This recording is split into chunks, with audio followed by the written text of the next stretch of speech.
Hey guys, on Twitch I'm known as kim251993. I'm also was once known as mrsdingo. Now, those who know me know my ex. And I've had enough of the rumours. And I'm going to set the record straight on what's actually happened. Because he's done nothing but badmouth me and badmouth my friends. So now it's time to hear my story. When I first met my ex, he was good. Don't get me wrong, he was good. And I'm not completely innocent in our relationship. But not once did I ever lie, cheat, abuse him, nothing. You know, I tried to be there for him. I tried to support him. I bought him stuff to help him stream, help him do whatever he put his mind to. And all I got in return was him lying to me, cheating on me, abusing me. He put me up against walls. You know, he shoved me over chairs. He woke up one morning because my daughter was crying that loud that it woke him up. I had to yell at him to stop smacking her because he ended up leaving a bruise on my daughter's ass.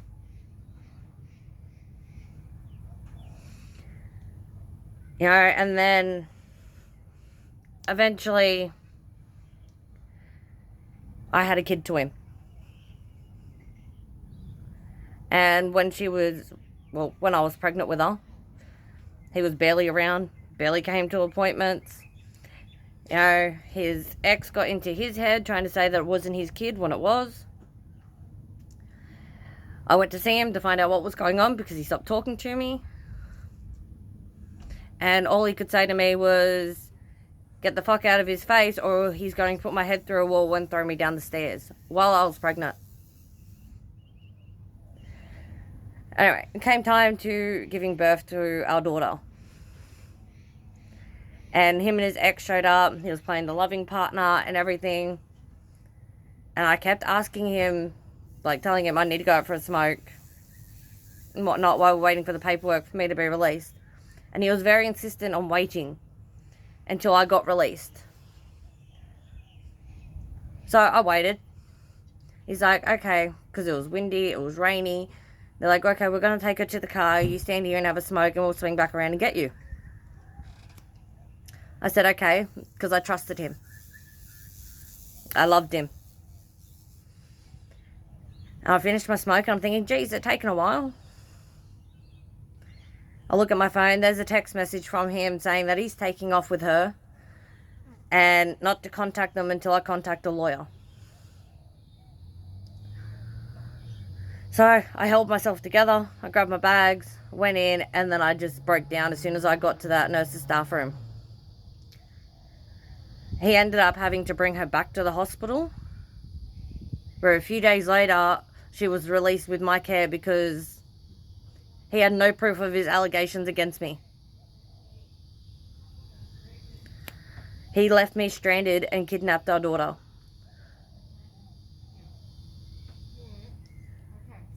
And then court came up. He showed up for the first court case, wanted all these visitation rights, and then turned it around to the judge and said, I don't even know if she's mine.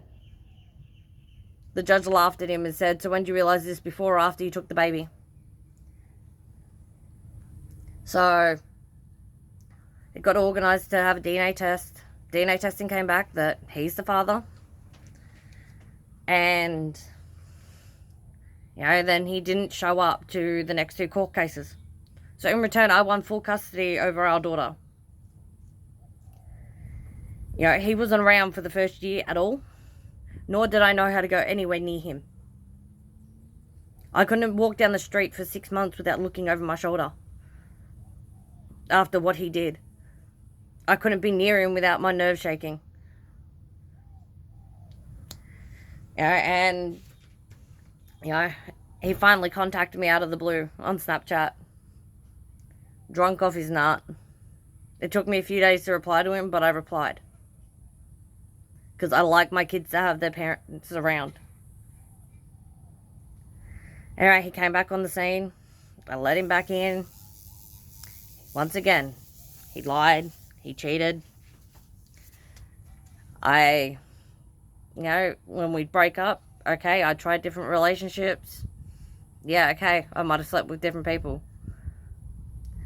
But he destroyed that.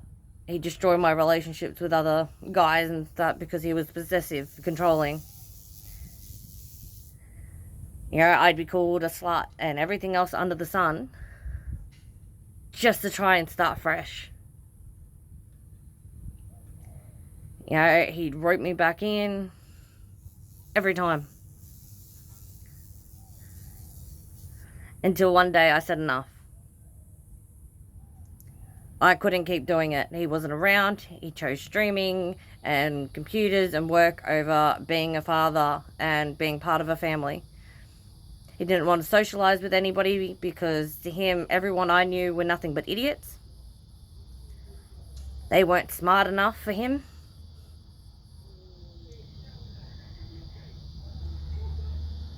And, I turned around to him. I said, I'm done. I love you, but I'm done. I spent 5 years trying to make it work for him, trying to prove that he's everything to me, trying to support him in everything.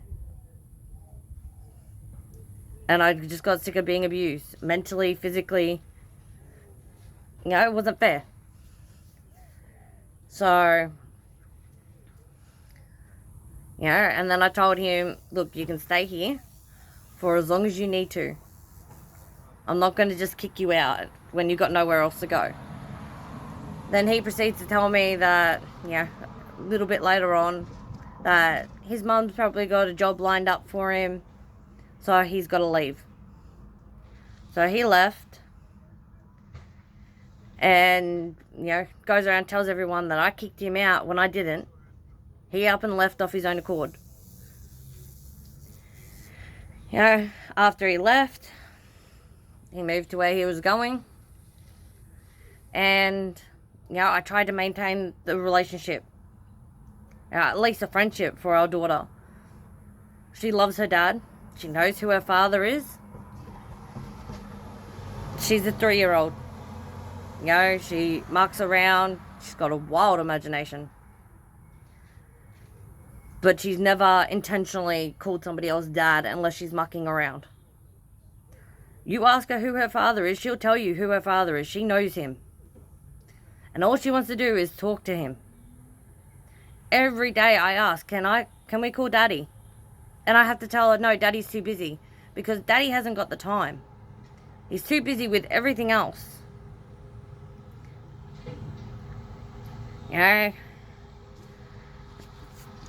So, the other day I contacted him and he tells me he's got Monday and Fridays from 7 o'clock that he can talk to her more for 5-10 minutes. So I called him yesterday. He spoke to her for 10 minutes, or just under 10 minutes. And so I went off. I had enough. She barely ever sees him, and unless I contact him, he has nothing to do with her. And I told him to pretty much stay away, get your priorities straight. When you can learn to be a proper father and be there for your daughter, then contact me. That's just how it is. Your kids come first when you're a parent. Where he prioritizes everything else over his children. He gave up on his first kid, and he's pretty much given up on this one. And now he has another kid on the way. So I wonder what lies for that kid. Because right now it ain't pretty for the older two. How am I going to explain to my 3-year-old why daddy isn't around? It's not because of me. I try to make things work. I've tried to have him around. I've tried to do video phone calls. And none of it's good enough for him. Everything else prioritizes over her. And then for him to badmouth my mate Joshy. You guys might know him as Joshy G. Whatever. But he's been my best mate for 11 years. He was in a bad situation where he lived. So I brought him up here to give him a helping hand. To try and help him get a fresh start. To try and help him get a place. You know, just a fresh start. Why does that have to involve my kid calling him daddy when that's not true?